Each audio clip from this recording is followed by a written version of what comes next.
Hey guys, welcome back to my channel. Again, my name is Sharice. If you're new here, welcome. Thank you for coming. And if you are returning, I appreciate you. Go ahead and hit the like and subscribe button so you guys can become a part of my online community that I want to build and just get the notifications every time I upload.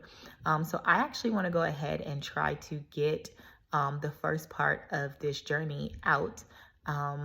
I have some more time here while the kids are still upstairs. So we'll see how far we get. Again, I'm gonna try to do this in one take. Most of my videos probably will not be super edited. They're gonna be just real and raw because that's just how my life has worked out. So that's just what this channel is gonna be. So I wanna go ahead and talk to you guys initially about some of the background and the backstory. So in 2017, that is when I met my husband. And the way that I met him was 100% ordained by God. I was a travel nurse at the time, and I had left California in 2017 because there were the fires that happened in Northern California. You guys can Google it and look it up. I was actually working and living in an area that was ravished by those Northern California fires in 2017. And 3 days before the fires came through, the Lord actually spoke to me. It was almost like a whisper. And he told me that I needed to leave. So I packed up my car along with one of my friends who was out there travel nursing with me. And we packed up everything and we left on a Friday. We were actually getting ready to renew a contract out there at the hospital we were working at. But when the Lord said to leave, we listened and obeyed and we left everything. And so we got in the car and we drove across country because we were both from Florida. And so we left on Friday, and by the time we made it into Florida, as we were crossing the border, we started getting phone calls from family members asking us, were we okay? And we didn't know what they were talking about because we had just been driving for 3 days. And they started telling us how they're looking at the news. This was a Sunday, and how they were seeing the reports of all of the fires that took place in Northern California. And we were fine because God literally whispered, leave by Friday. And we left Friday, and those fires came through on Sunday. And so that's just the beginning of the faithfulness of God. Like, one of the things that you're going to see through a theme throughout my journey is how faithful God is.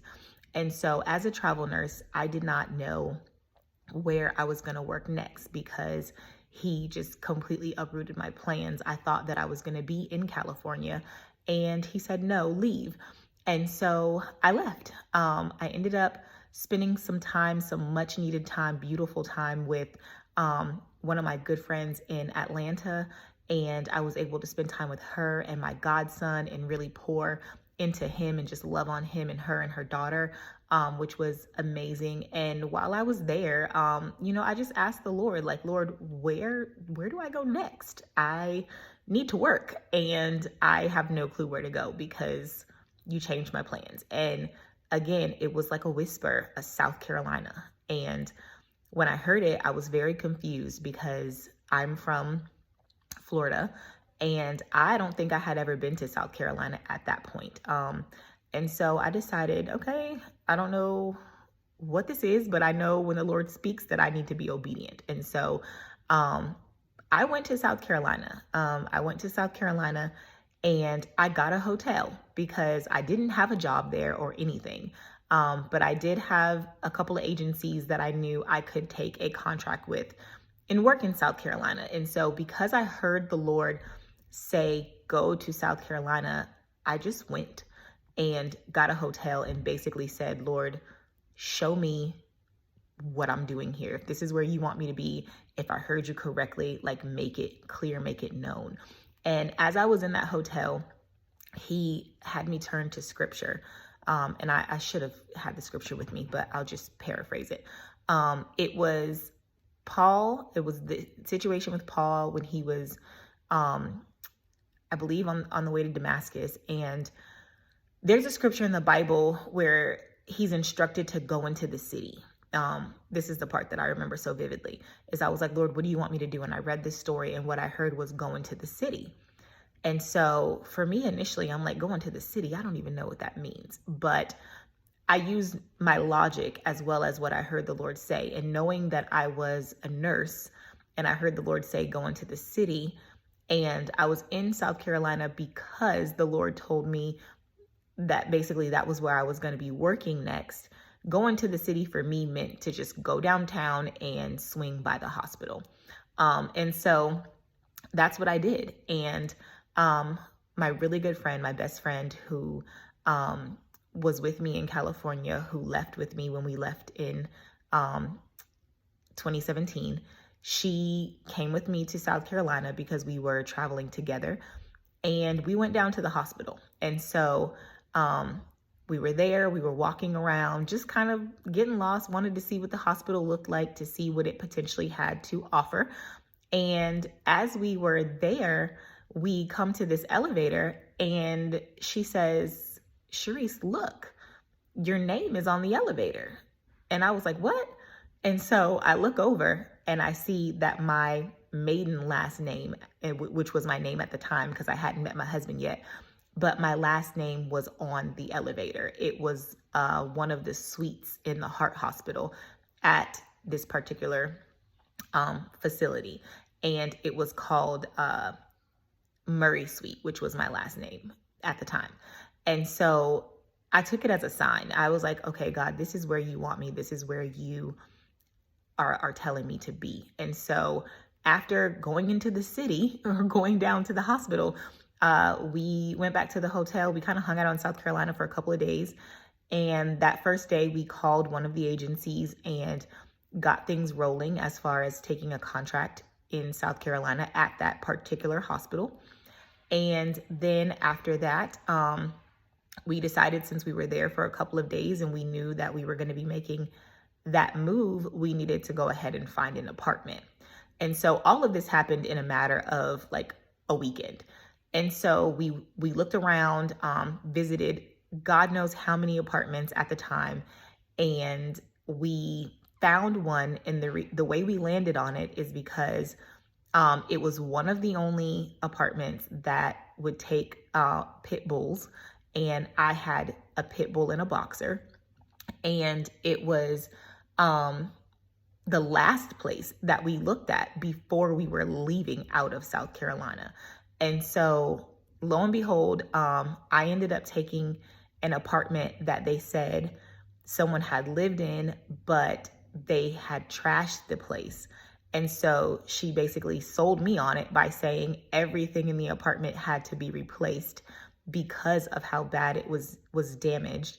And so it would be like a brand new apartment, and it would essentially be like I was the first one living in this new apartment. And so, you know, I took a chance, and that appealed to me, and I signed up for that one.